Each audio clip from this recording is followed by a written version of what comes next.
नमस्कार, यहाँहरु सबैलाई मकाकी प्रतिभाको नेपाली किचनमा स्वागत छ। आज मैले ओखती पुवा बनाउँदै छु। यो बनाउँदाखेरि यहाँहरुले अन्तसम्म हेरेर मलाई साथ दिनुहुन्छ भन्ने पनि आशा राखेको छु।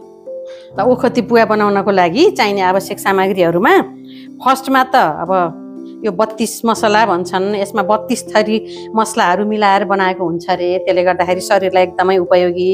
त्यस्तैगरी यो पाखनबेद भन्छन्, यो पनि एकदमै यो गर्मी शरीरलाई गर्मी दिने अनि आएर जिउहरु दुखेको सन्चो हुने सबै थोकलाई चाहिँ काम गर्छ रे।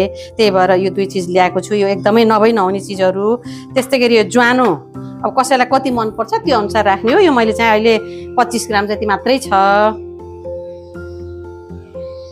त्यस्तैगरी यो चनसुर हो। चनसुर पनि यो ढाड दुखेको जिउ दुखेकोलाई एकदमै राम्रो औषधि हुन्छ र ओखती पुवामा यो एकदमै आवश्यक पर्छ।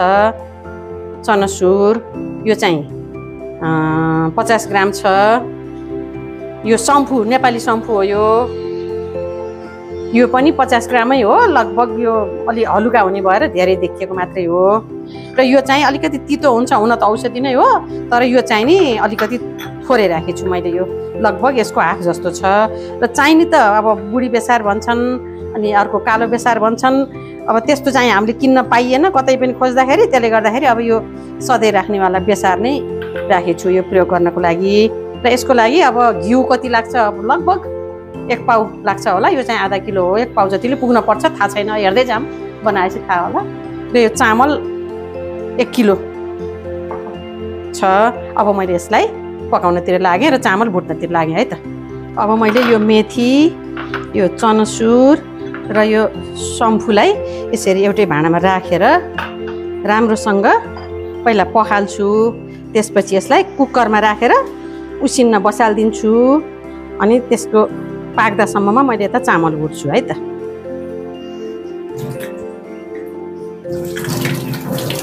र मैले यसरी छन्नीको सहायताले यसलाई फोहोर पानी जति फाले। अब यसलाई मैले कुकरमा राख्छु।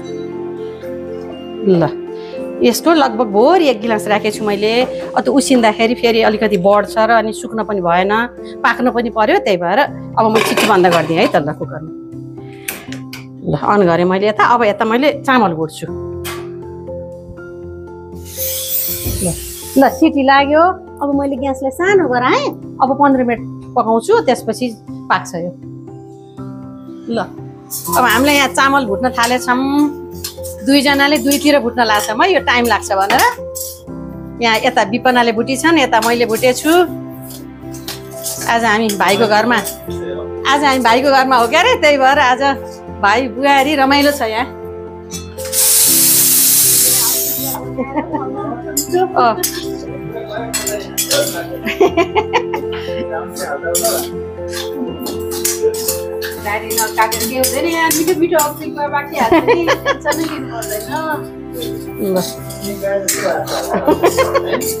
हामीलाई पनि रमाइलो फिल भइरहेछ।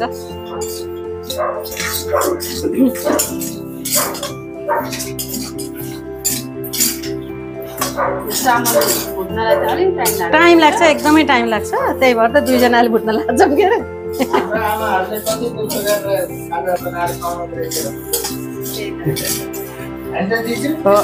एकदम हो त नि। पहिला यसरी मैले यहाँ भुट्दैछु चामल। अलिअलि रातो हुँदैछ। ल मैले बसालेको 15 मिनट भइसक्यो। मैले यसलाई अफ गरेँ है त। र यसको हावा गएपछि म खोल्छु। ल बल्ल चामल चाहिँ भुटिएर हल्का रातो भयो। अब यसलाई म खन्याउँछु। ल हाम्रो चामल भुटेर नि सक्यो।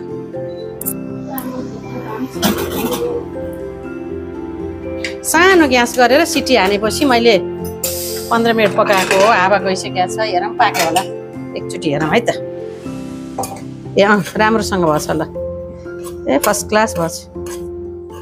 अब यसलाई सेलाउन दिनुपर्छ अनि बल्ल ग्राइन्डरमा पिस्ने हो। ल चामल भुटेको अघि अलि चिसो भइसक्यो। अब मैले यसलाई यसरी ग्राइन्डरमा राखेर पिस्दैछु है त।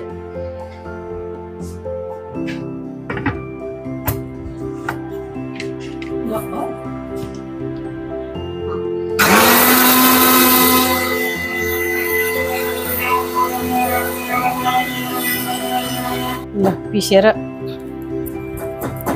रेडी भइसक्यो।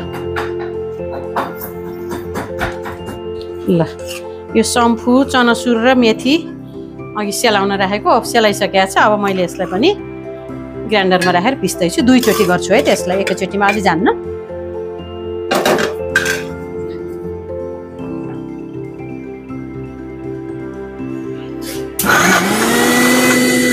ल यस्तो गरी पिसेर निकालेछु मैले। यसलाई अहिले पछि घिउमा भुट्ने हो। एकचोटिमा अटेन, म अझै एकचोटि भुट्छु, के अरे ग्राइन्डरमा हालेर पिस्छु।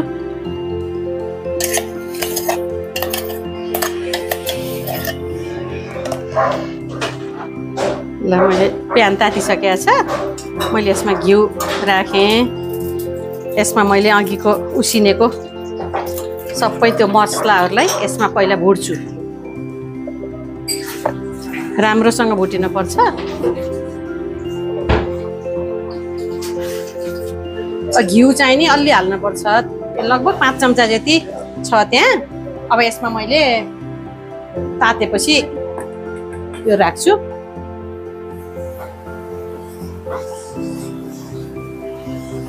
ल घिउ तातिसक्यो। कसैलाई मनपर्छ कसैलाई मन पर्दैन। ज्वानो चाहिँ स्वास्थ्यको लागि राम्रो हो। मैले चाहिँ यसरी फुराइदिएँ। राख्न पर्ने त अर्को बेसार हो, अब छैन, त्यही भएर मैले बेसार पनि यसमा सरेर फुराइदिएँ। र अब यो सधैँ तरकारीमा युज गर्ने बेसार, बुढी बेसार, कालो बेसार भनिसिन्थ्यो मम्मीहरूले, आजकल पाइँदै पाइन्न। ल अब यसलाई राम्रोसँग भुटिनुपर्छ। ल भर्खर मैले राखेको छु। ज्यादै ठुलो ग्यास भयो भने पनि डर छ। मिडियम आँच गराएको छु मैले।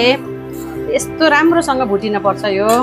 यसमा भएको मसलाहरू त सबै यो हाम्रो ढाड दुखेको, कम्मर दुखेको, घोडासोडा दुखेको, जिउ दुखेको सबै थोकलाई सन्चो गराउँछ। यसले राम्रो गर्छ। र सुत्केरीहरूलाई झन् विशेष गरेर एउटा सुत्केरी मसला भयो, त्यस्तै यसलाई चाहिँ ओखती पुवा भनेर भन्छन्। यो पनि सुत्केरीलाई एकदम विशेष बनाएर खुवाउने चलन हुन्थ्यो। हामीले पनि त्यस्तै सुत्केरी हुँदाखेरि यस्तै मम्मीहरूले बनाएर खुवाइसिन्थ्यो। सुत्केरीलाई पनि एकदम महत्त्वपूर्ण र अरू मान्छेले खाना हुन्न भन्ने चाहिँ होइन। यो अब केटाकेटीलाई खाना पनि दिन हुन्छ, बुढाबुढीले खाना पनि हुन्छ, हामी जस्तो सबैलाई खाना हुन्छ। यो यसले नराम्रो कहिले कसैलाई पनि गर्दैन, राम्रै गर्छ बरु।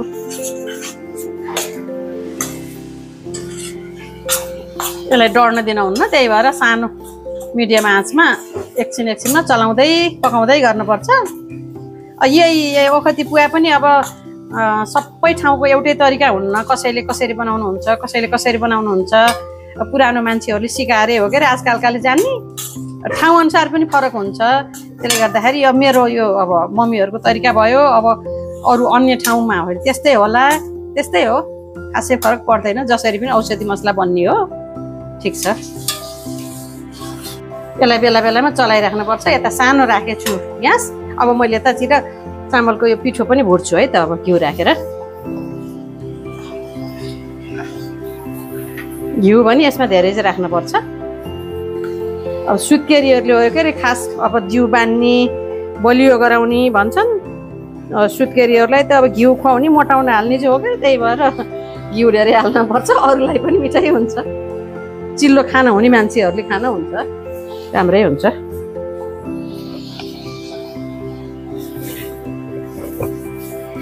पिठो धेरै नै छ, त्यसले गर्दाखेरि घिउ पनि राख्नुपर्छ।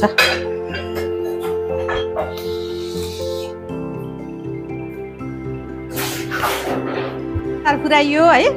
अब त्यसमा मैले उ राखेँ। हेर्दाखेरि पनि यस्तो पहेँलो राम्रो पनि देखिन्छ। र यो त औषधि नै हो नि त बेसार भनेको त। ल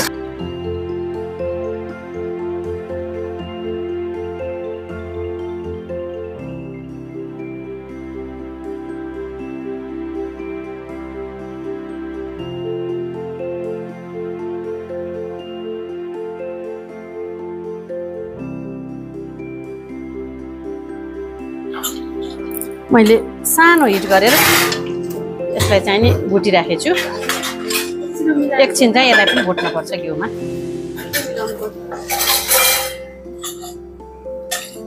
ल यो धेरै बेर भइसक्यो मैले भुटेको। यो रातो रातो भइसक्यो।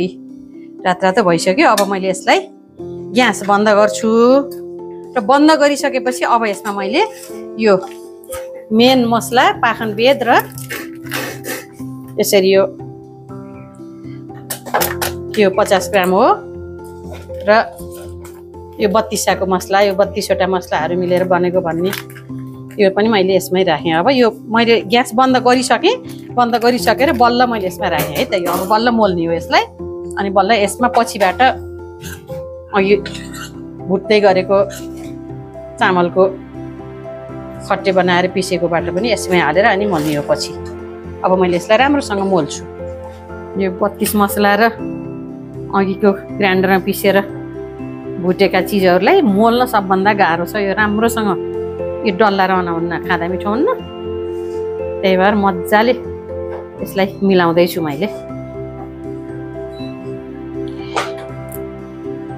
ल मैले यो ग्यास अफ गरिदिइसकेँ। घिउमा एकछिनसम्मै भुटिसकेँ मैले। अब बेसरी पाक्न भन्न पर्दैन, हामीले पहिल्यै राम्रोसँग भुटेर पाकिसकेको छ। त्यसले गर्दा अब यसलाई मैले निकालेर अघि बनाएको मसलामा मोल्छु। ल अब यो भुटिसकेकोलाई मैले यो ठुलो तपेसमा खन्याउँदैछु। त्यो थोरैलाई किन यसमा खन्यायो होला भन्ने हुन्छ होला। फेरि यसलाई एकछिन सेलाउनु पनि हाल्नुपर्छ र अनि अहिलेको मसला पनि राखेर एकदम राम्रोसँग मोल्न पर्छ। त्यसले गर्दा मैले यसमा खन्याएँ। ल अब यसमा मैले मसला पनि राख्छु।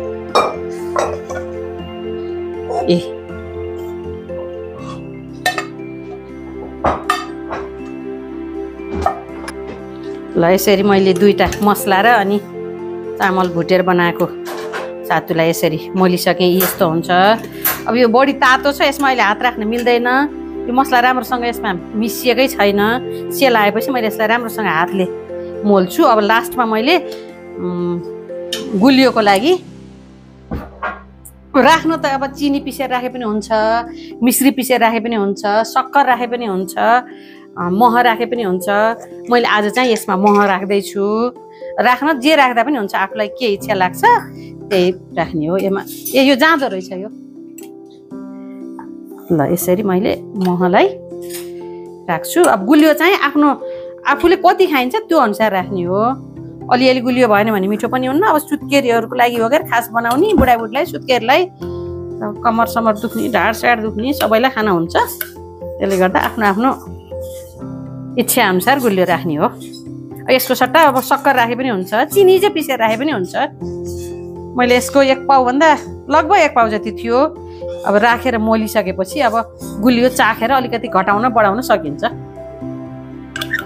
ल सबै मसला, मह अनि आएर भुटेको पिठो सबै राखेर एकदम धेरै बेरसम्म मोलेर एक नासको गराइसकेँ मैले। अब यसलाई यसरी मैले यसमा राख्छु है त। ल यी हाम्रो ओखती पुवा बनेर रेडी भयो। सुत्केरीलाई त अब 3-4 चम्चा बिहान, 3-4 चम्चा दिउँसो खाना दिँदा हुन्छ। अरूहरूले त आफ्नो हिसाबले खाँदा भइहाल्यो।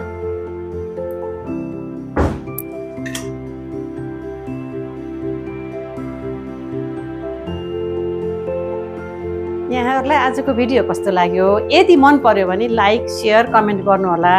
साथै यदि मेरो च्यानललाई सब्स्क्राइब गर्नुभएको छैन भने सब्स्क्राइब गर्न पनि अनुरोध गर्दछु।